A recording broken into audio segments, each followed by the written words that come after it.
आपके मस्तिष्क, आपके विचार ने उस एक अंग को खतरे में डाल दिया। और ये समस्या सभी के साथ है कि आपके पास विचार तो आ रहे हैं, लेकिन जो विचार चाहिए, जो सॉल्यूशन वाला विचार है, वो नहीं आ पा रहा है।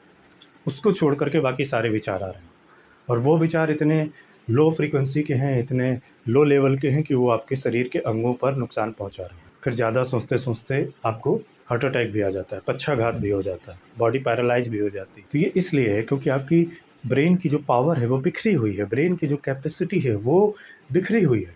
ब्रेन आपके काबू में नहीं है, और ये जो साधना है ये आपके ब्रेन फंक्शन को एक्टिवेट भी करती है और उसको काबू में भी लाती है। आपको अपने विचार दिखने लगेंगे, महसूस होने लगेंगे। आपको ये चीज़ अंदर से ही आवाज़ आएगी कि मैं इस विचार को क्यों सोच रहा हूँ जबकि ये फालतू का है।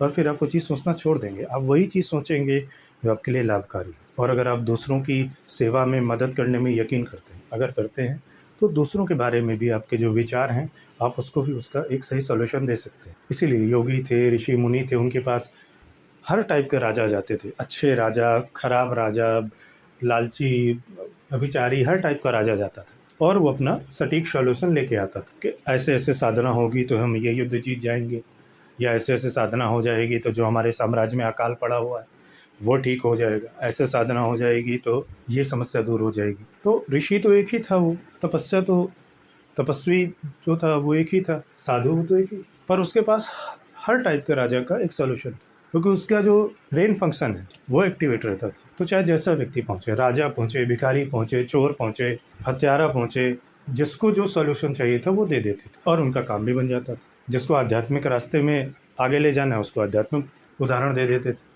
रास्ता दे देते थे। जिसको भौतिक सुख सुविधा चाहिए थी उसको भौतिक सुख सुविधा वाला रास्ता दे दिया। जबकि वो साधु, वो ऋषि ना तो चोर था, ना हत्यारा था, ना राजपाट से उसको मतलब था, लेकिन उसके पास हर समस्या का सलूशन रहता है। इसी वजह से रहता है क्योंकि उसकी ब्रेन कैपेसिटी विकसित है। और जब आपकी ये ब्रेन कैपेसिटी, ये कॉन्शियसनेस विकसित हो जाती है, तो जो डिवाइन कॉन्शियसनेस है उसके साथ अपने आप ही आप एकाकार हो जाते हैं, अपने आप ही आप अलाइनमेंट में आ जाते हैं। फिर सीधा संवाद आपका उस ईश्वर से चालू हो जाता है। वो रूप चाहे आप जो भी मान लें, साकार रूप, निराकार रूप, वो जो रूप भी आप मान लें, उसी रूप में वो आपसे वो लिंक हो जाएगा, और आपको अपनी चीज़ों का सॉल्यूशन, उत्तर अपने आप मिलता जाएगा। बाहर आपको ढूंढने ही नहीं जाना पड़ेगा। तो मस्तिष्क की जो जागरण है, इसकी जो सिद्धि है, ये सबके लिए बहुत आवश्यक, हर इंसान के लिए बहुत ज़्यादा आवश्यक।